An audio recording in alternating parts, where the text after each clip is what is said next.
awak belajar, memang lecturer awak akan draw macam ni lah. Okay, dia akan draw macam ni. So array kita tahu gambar rajahnya macam ni lah. Dia akan disusun dalam memori lah.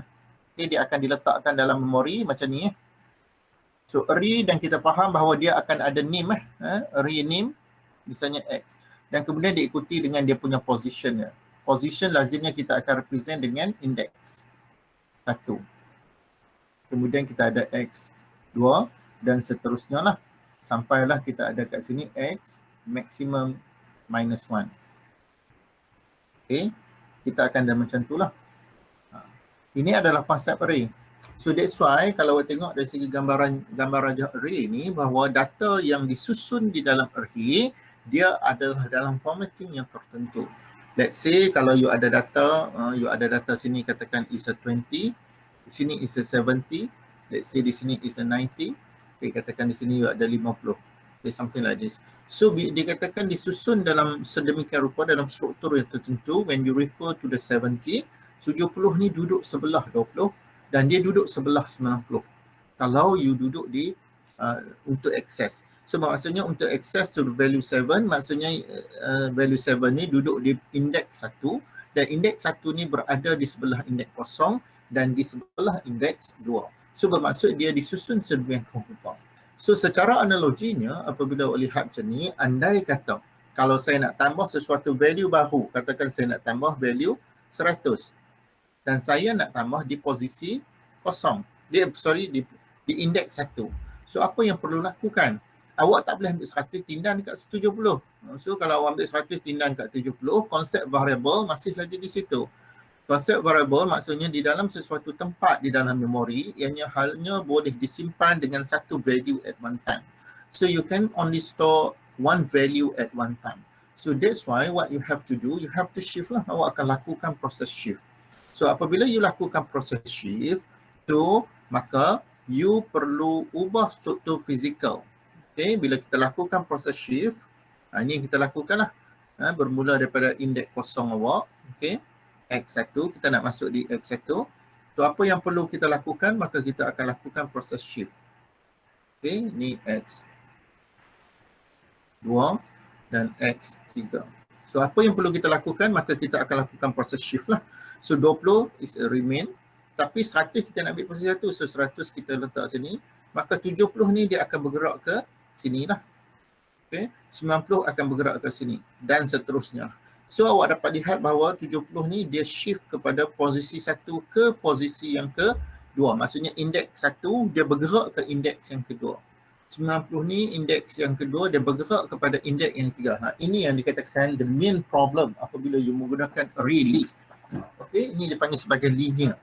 Okay, ini proses untuk shift dan juga proses untuk remove and add. Inilah proses yang perlu awak lakukan. So bila you buat macam ni, maka you telah mengubah, kita panggil dia, awak telah mengubah struktur fizikal di dalam memori. So bila you mengubah struktur fizikal dalam memori, maksudnya macam kita nak pindah rumah. So you can imagine apabila you nak pindah rumah, adakah awak boleh pindah rumah dengan start petik jari ya, terus boleh masuk rumah baru? No. Bermaksud banyak kerja yang perlu awak lakukan. Kemudian baru you boleh move, maksud dia takes time. So samalah analogi seperti array list ni. So when you have to move from one position to other position, so it takes time. So you can imagine, yang ni kalau kita ada 4-5 data set, okey lah. Bila awak run komputer memang tak ada masalah apa, cepat je you rasa. Okay, tetapi kalau you imagine, kalau you ada 1,000, million, billion of data. So you dapat imagine lah kalau awak nak shift. Andai kata, kalau awak nak add di hujung senarai, tak apa sebab dia berada di hujung senarai. Senang je lah. Tak perlu nak shift. Okay. Tetapi kalau you nak add di first position, lagilah dahsyat. Kalau you nak di first position maksudnya indeks 0. So bermaksud ke semua elemen perlu di shift. So you bayangkan you nak pindah rumah.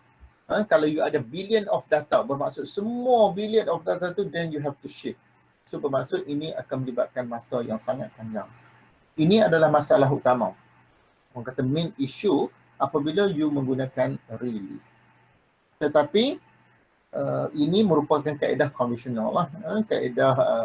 Kaedah maksudnya when you learn for the data structure, this is the first concept that you have to implement. Because array adalah merupakan data structure lah. Bila dikatakan data structure, dia ada data, kemudian dia ada structure. So kita fahamlah kombinasi two word, data and structure. Structure mean you organize data. So array maksudnya dia organize data lah. Okay, dia organize data tersebut sedemikian. Cuma apabila kita cakap data structure, dia ada basic proses kat dalamnya. Add, remove, delete, edit, macam itulah. That's why normally we provide built-in method lah untuk buat benda tersebut. But basically dia punya penyelesaian di dalamnya, coding di dalamnya sebenarnya adalah coding dengan menggunakan konsep array. Ini adalah masalah yang paling utama apabila kita buat array list sebab bersifat sequential, berjujukan. Okay? Dia berjujukan. Kalau sequential maksudnya berjujukan, duduk sebelah menyebelah. Okay? So that's why kita perkenalkan, maksudnya selepas daripada array, maka kita akan perkenalkan satu lagi konsep di mana dia tak menggunakan konsep sequential. Kita panggil sebagai non-linear lah. Bermaksud data tu you boleh letak kat mana-mana saja dalam memori. Tetapi you boleh akses macam mana array lah. Misalnya kalau kita kata 70, saya nak 70 berada di antara 20 dengan 90. So kalau array jelaslah dia duduk macam tu. Tetapi apabila kita buat linked list, kita boleh buat macam tu. Misalnya saya nak 70 duduk di antara 20 dan juga 90. Tetapi saya boleh letak dekat mana-mana saja yang available dalam memori. So bermaksud dia secara randomly. Maksudnya di situ dia secara randomly you can put dekat mana yang memori yang available. So when you try to do something like that, then you have to implement yang berjenis non-sequential punya concept list. So non-sequential concept list ni kita boleh guna dengan menggunakan linked list. Dia dipanggil sebagai linked list. Itu adalah konsep baru lah yang you akan belajar. Kalau ikut cadangannya saya nak ajar hari ni lah. Okay. Iaitu dipanggil sebagai linked list. So seperti biasa juga linked list ni dia ada dua lah, iaitu BI, built-in. Built-in tu macam array list yang you buat sebelum ni lah. Dan lagi satu kita akan lihat UDT. User defined type. Yang ni you kena buat sendiri lah. Cuma dalam array list awak hanya belajar satu je lah. Dalam array list awak hanya belajar satu saja. Tu kalau lihat array list awak hanya belajar satu sajalah, iaitu BI. Okey, awak hanya belajar iaitu BI, iaitu built-in method. So untuk linked list for today we just focus on BI lah, iaitu built-in. Okey, so apabila kita nak buat built-in, nanti bila you tengok dalam notes dan juga you tengok dalam manual, you akan kata ya lebih kurang macam array list. Ya, jawapannya ya. Okey, dari segi method, dari segi penulisan, you akan tengok ianya sama seperti dalam link, sama seperti array list. Okay, dia ada method remove, dalam array list pun ada method remove, dia ada method add, dalam linked list pun ada method add, method remove dia ada dua dalam array list, dalam linked list pun ada dua, method remove pun ada dua jenis di dalam array list, so di dalam sini pun ada dua jenis. Yang collection saya tak ajar lah. Okay, kita exclude dia punya collection kita abaikan. So bermaksud di sini, you akan lihat lebih kurang sama. Tetapi sebenarnya memang sama dari segi method yang digunakan. Tetapi implementation di dalam memori yang totally different. Itu perbezaan antara linked list dan juga array list. That's why for those siapa yang mempunyai kemahiran, maksudnya yang dah menguasai array list, maka linked list yang berjenis built-in ni yang sangat mudah. Ianya tak susah langsung. Okay? Tu saya boleh kata lah. For those siapa yang boleh buat array list, dia pasti boleh buat linked list ni. Yang berjenis built-in lah, sebab ini kita fokus built-in. Sebab ianya sama saja dari segi notation. Tetapi dari segi implementation dalam memori, ianya jelas berbeza. Okay, ianya jelas berbeza. So kalau tanya array list dengan linked list, yang mana lebih efficient? Jawapannya linked list lah. Linked list actually much better than array list. Sebab linked list tidak memerlukan konsep shift. Okay, sama ada shift on your left dan juga right lah. Okay, kita fahamlah kalau shift left dan juga right lah.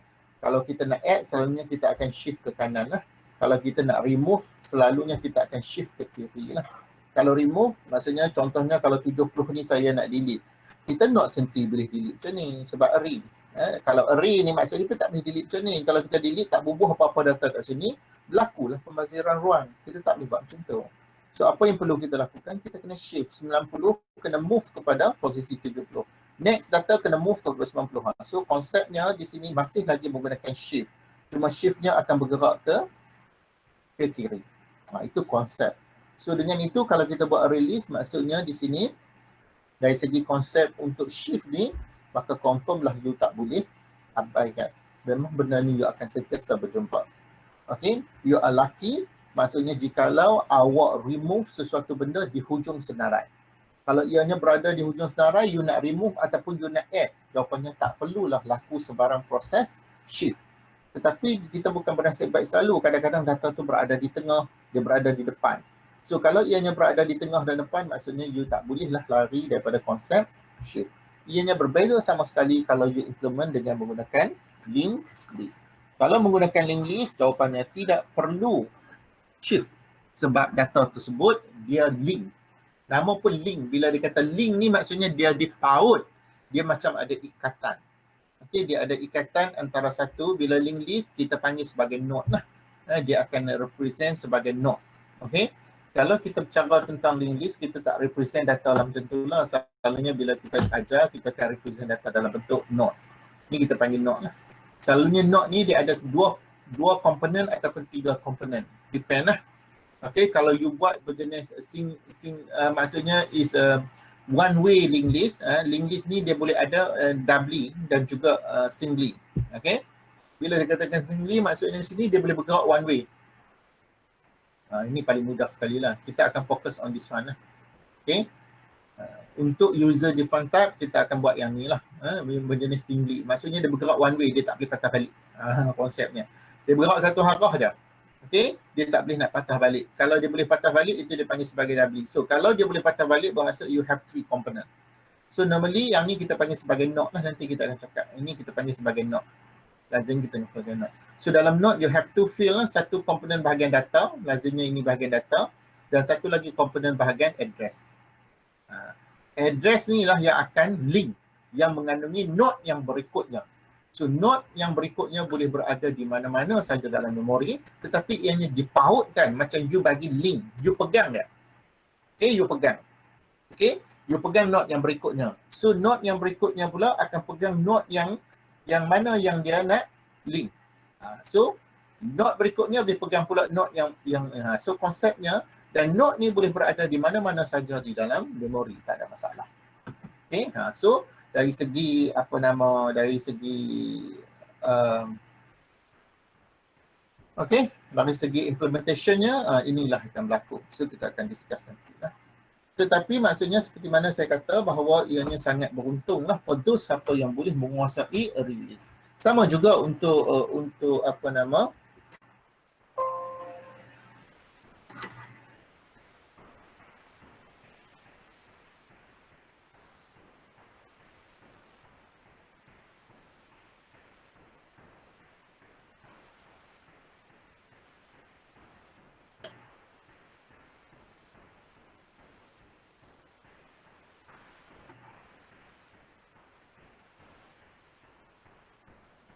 okay, samalah juga bagi array list. Kalau array list, kalau you lihat di sini,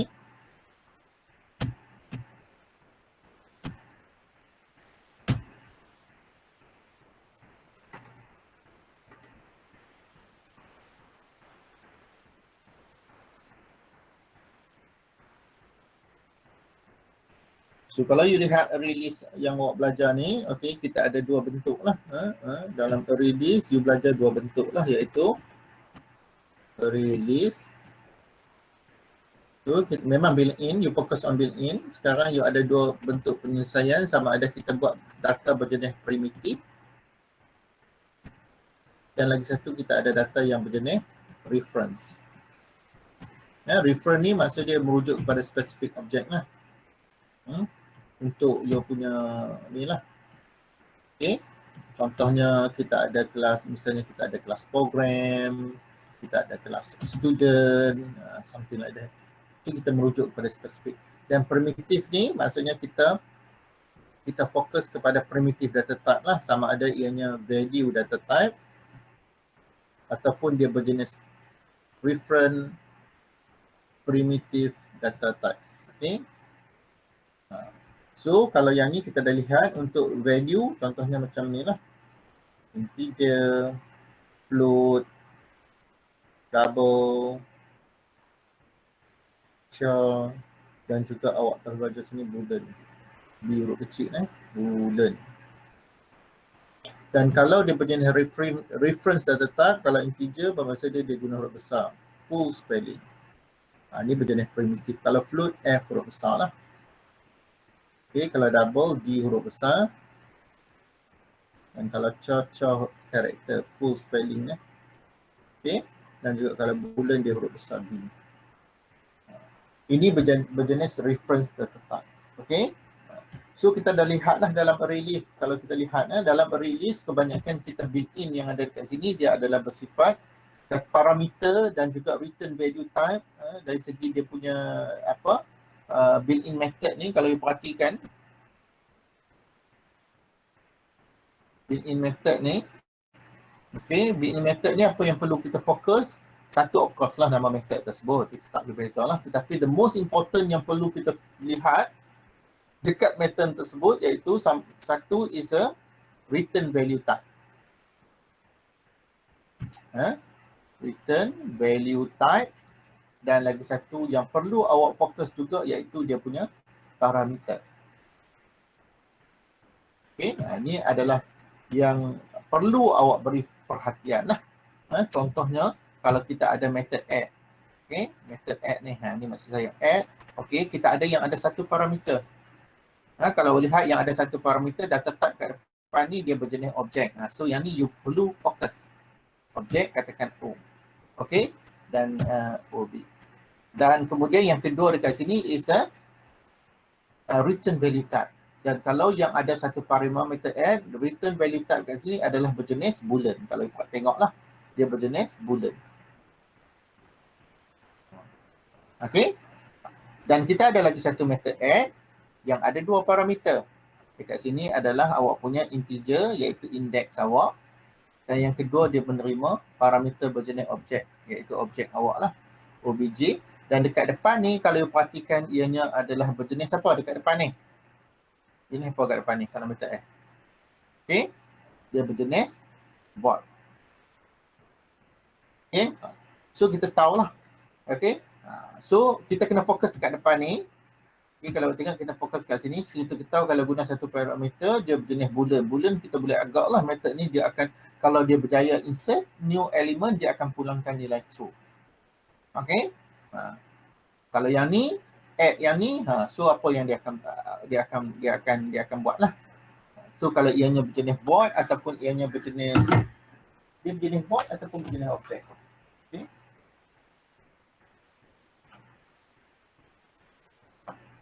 Dia berjenis void Jenis void maksudnya method ni tidak akan memulangkan nilai lah. Okay, so dia ada dua jenis method add. Okay, satu yang berjenis boolean dan satu lagi yang berjenis void. Kalau berjenis void bermaksud dia ni kita boleh agaklah integer index, bermaksud you add berdasarkan kepada index. Okay, ni adalah value ataupun value. Dan lazimnya kalau you tengok parameter bagi built-in method, parameter bagi built-in method kalau you perhatikan, most of the parameter adalah berjenis objek. Kita dapat lihat. Objek ni kalau faham betul, ianya adalah bersifat general. So dia boleh represent any values ataupun any data type, tapi bersyarat data type tersebut adalah berjenis objek. So untuk berjenis objek maksud yang kita boleh support adalah this one. Dan satu lagi sebenarnya saya lupa kat sini is a string yang paling penting yang selalu kita guna. Okay. Okay. Untuk UDT, untuk value data type kita tak ada string kalau you masuk data dia bersifat objek. Okay. So kita dapat lihatlah bahawa okay, kenapa sebab data, kenapa kita perlu menggunakan data yang bersifat reference primitive data type, sebabnya data type kat sini berjenis objek. Dan objek ni bila you letak OBJD, awak akan katanya apa? Dia objek ni data type. Data type yang bersifat general. Bermaksud dia boleh support semua data type ni. Tak kira lah dia integer, float, double, character, boolean bagi primitive data type iaitu reference primitive data type. And of course, dia juga boleh support yang jenis ni. Yang jenis apa nama,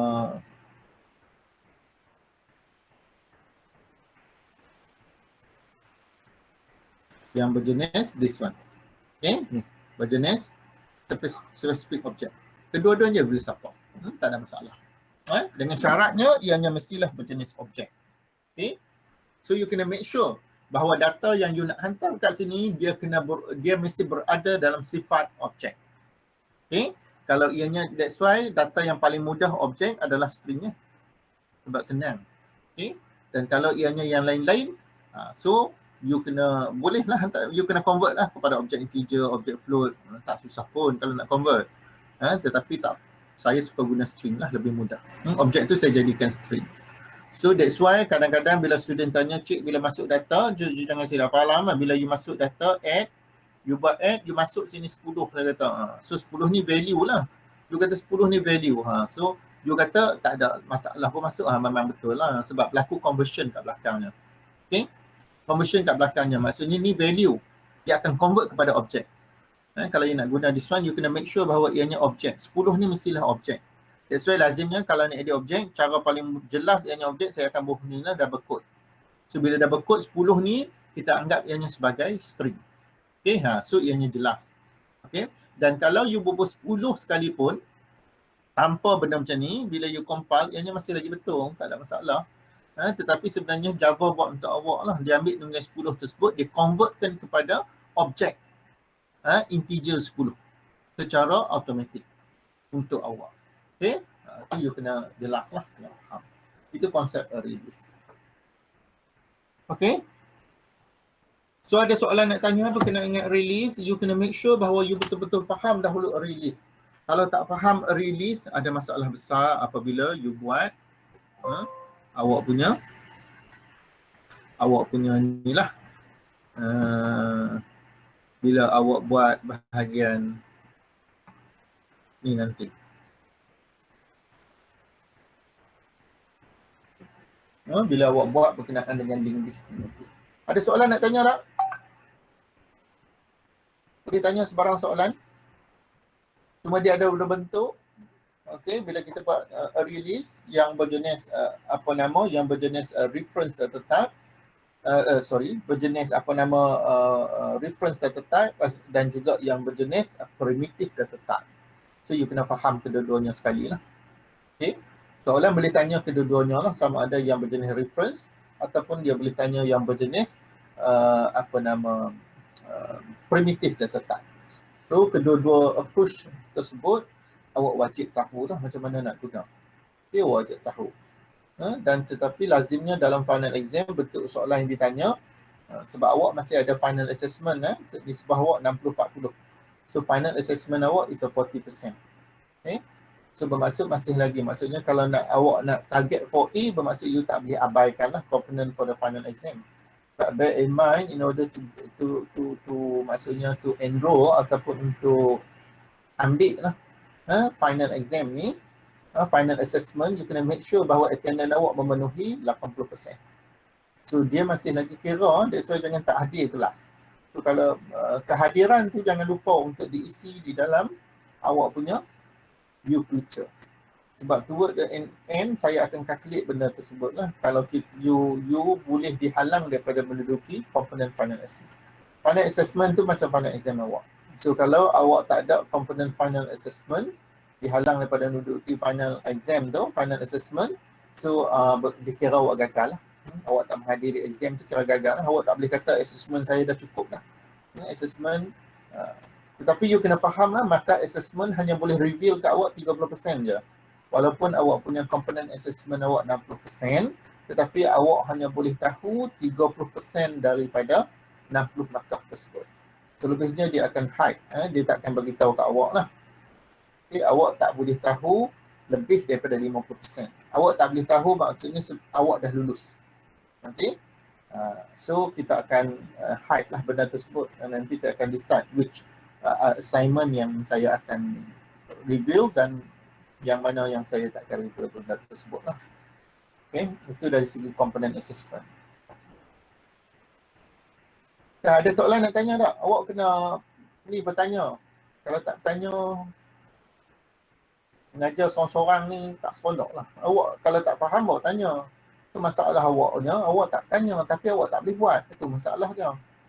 So bila pergi dekat, bila suruh buat soalan, Awak start somewhere, tapi bila suruh bertanya, awak tak reti nak bertanya. Itu masalah student, banyak student yang ada masalah yang macam tu.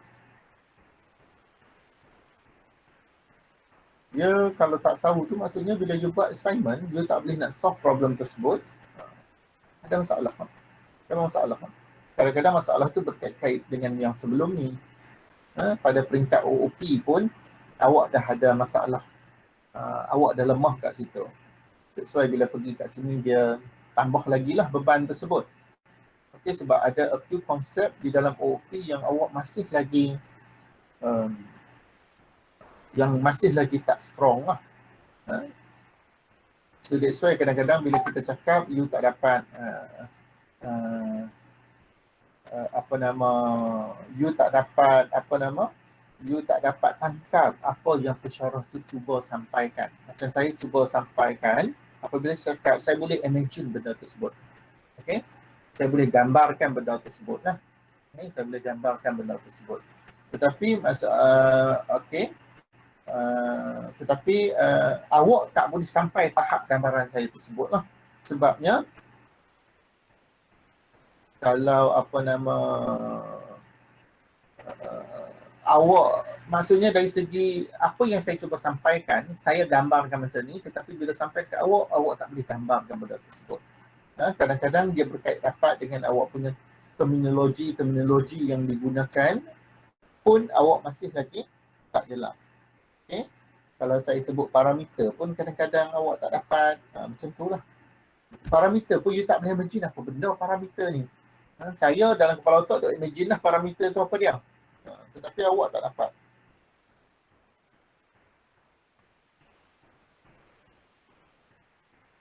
Ya, itu maksudnya. Saya ada soalan. Ya. Soalan apa?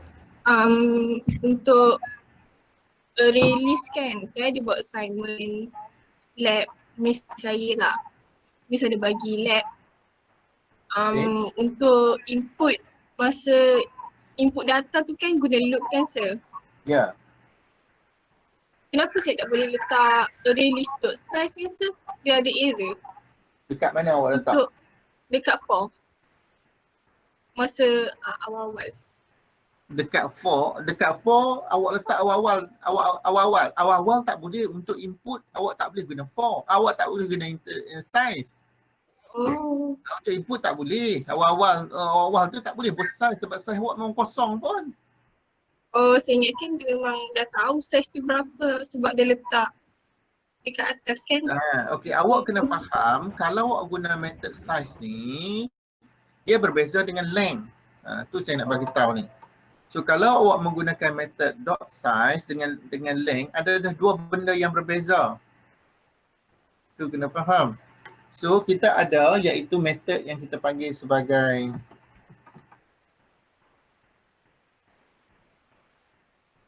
iaitu satu method size.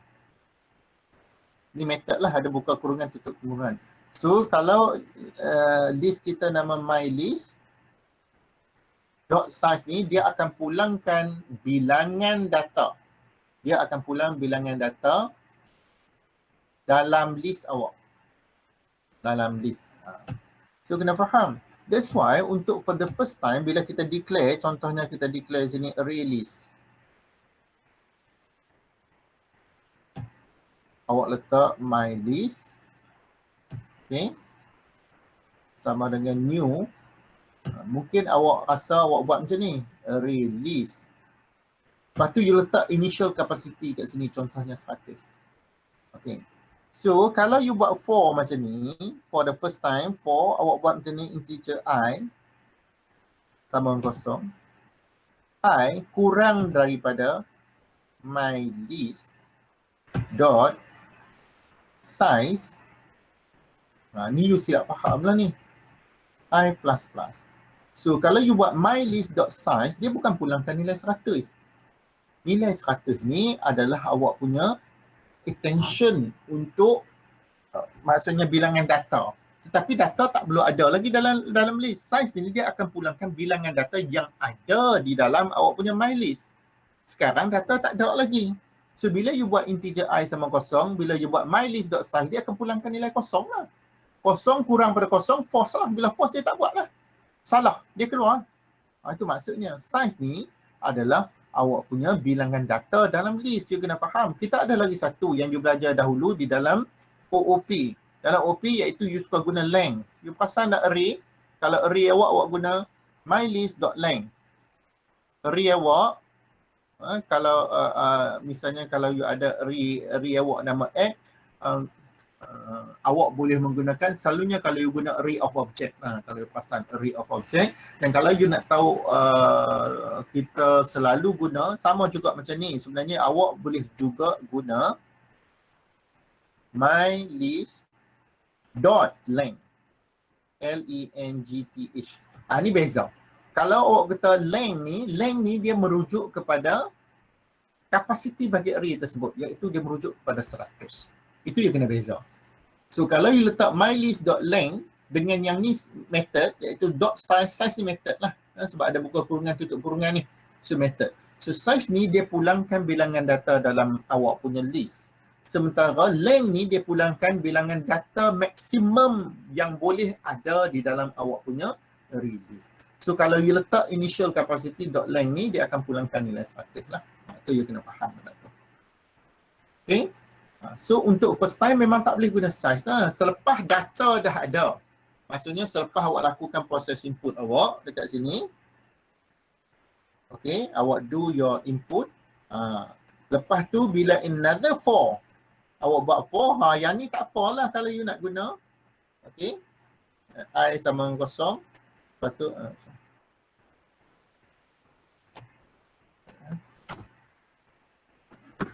pening lah pun. Saya punya.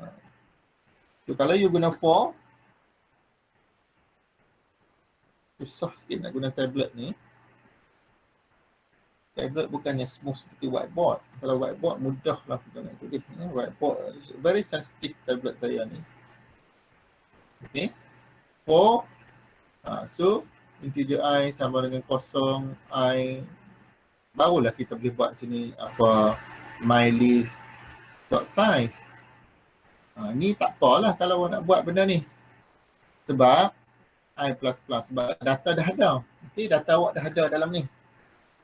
So bolehlah you buat mylist.size. Sebab awak dah lakukan proses input. Proses input ni adalah data. So bila you buat mylist, dia akan pulangkanlah sesuatu value yang pastinya bukan kosong lah. Sebab data dah ada. For the next loop baru boleh guna for. For input tak boleh lah. First time tak boleh guna .size. Kalau size memang dia akan pulangkan nilai. Dia pulangkan nilai kosong. Data awak tak ada lagi kat sini. So you kena faham benda tersebut. Boleh? Ada lagi soalan nak tanya?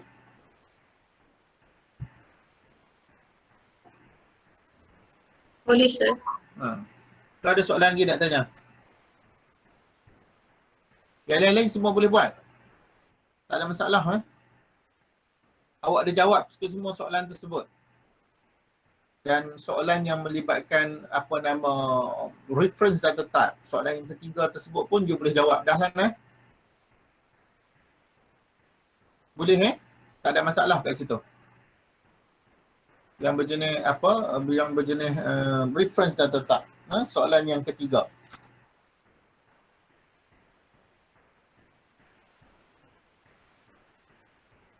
Soalan yang ketiga tu. Boleh jawab tak ada masalah kat situ.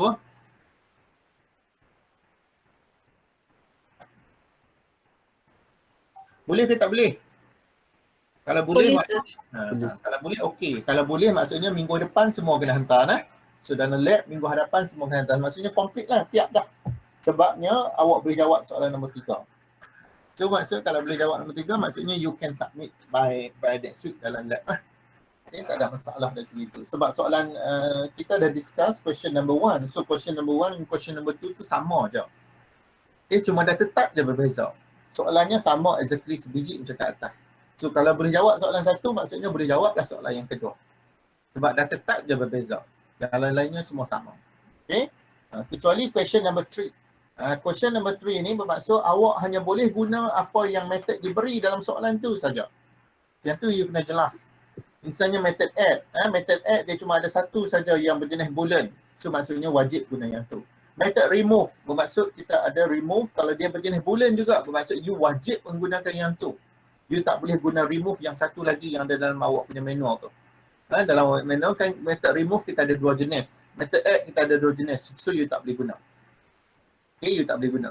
Dan juga kita ada method apa lagi kat sini, method get. So you boleh guna method get, dan juga kita ada method set.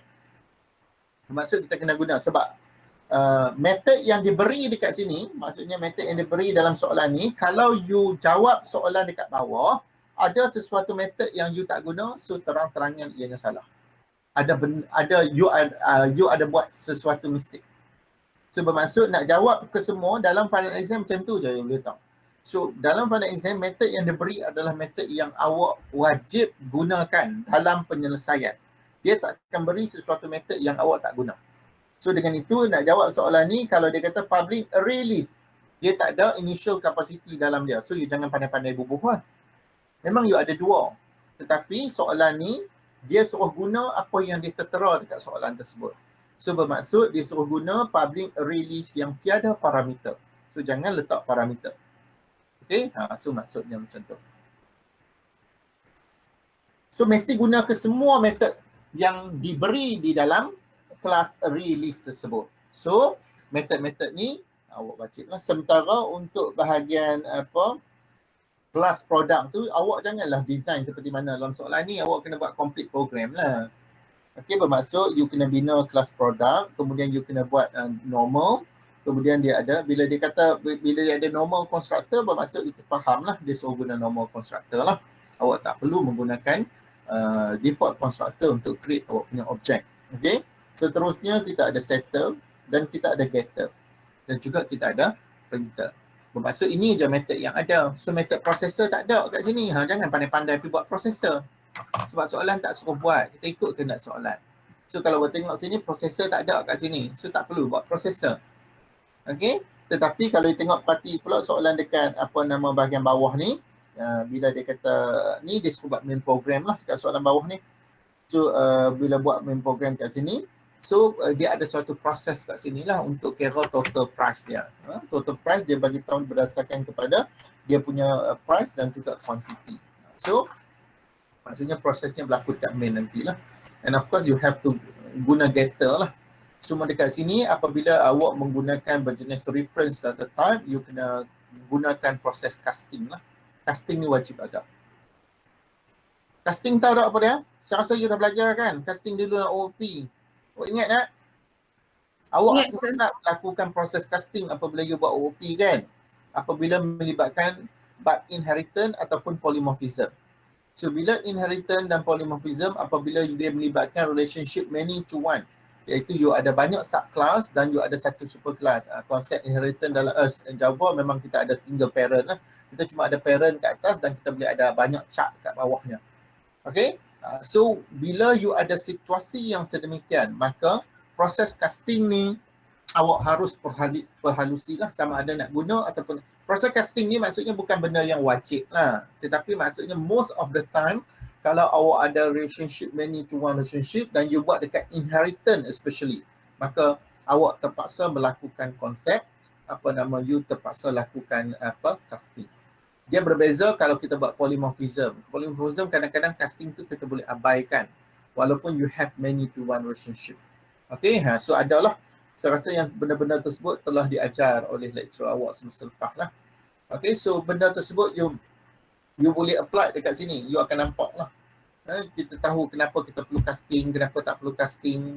Konsepnya, kalau you nak access to specific object, you guna instant of. Dalam case kita punya data structure, tak payahlah guna instant of. Sebab kita tak ada konsep array of object kat sini. So you jangan pergi sampai array of object masuk kat sini. Dah. Kita tak guna konsep array of object dah kat sini. Okay. So sebab data tu kita akan simpan dalam list. Array of object tu perasan tak? Sebenarnya kita simpan data dalam array. Konsep kat situ sebenarnya sama lah seperti array list. So you jangan pandai-pandai untuk buat array list sebab array sekarang kita berpindah kita punya konsep kepada data structure. So tetapi kalau you perasan dalam OOP kita buat nak introduce banyak objek, maka kita perkenalkan kaedah array of object. Kita introduce array of object. Array of object tu sebenarnya is your data structure lah. Cuma tak ada lah konsep add, remove, kemudian benda-benda tu tak wujud lah. Because add, remove ni dia very synonym dengan data structure. Okay, method tersebut. Tetapi implementationnya dengan menggunakan array. That's why kalau you dapat menguasai OOP array dahulu, then you can imagine lah macam mana you solve benda tersebut dalam method yang awak buat tu. Kita boleh nampak. Okay, untuk bahagian kita punya soalan array list ni, jangan pergi buat pula array of object, you nak declare array of object, janganlah. Tak ada lah, sebab kita akan simpan dalam data tersebut, kita akan simpan di dalam array list awak, dalam menggunakan kelas array list awak tu. Okay, dalam kelas array list nanti, kita simpan dia dalam array. Sama lah seperti mana yang you buat peringkat OOP dahulu. Dia tak ada beza pun. Okay, kalau awak faham lah, awak boleh relate benda tersebut dengan apa yang awak belajar. Awak boleh nampak. Okey, tu tak ada apa nak tanya. Tu kalau tak ada apa, saya assume semua okey. Tak ada masalah apa. So, bila dah okey, maka kita lihat sedikit berkenaan dengan chapter ni, link list.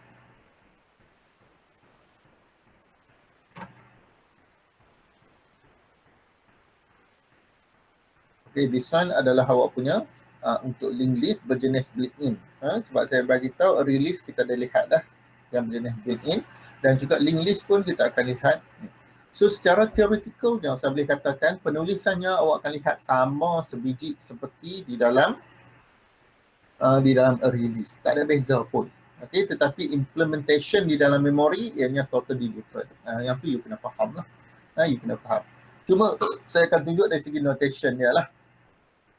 Macam kita nak buat. So that's why kita kata in order to avoid the linear cost of insertion and deletion, because this one is a two most a problem process in array.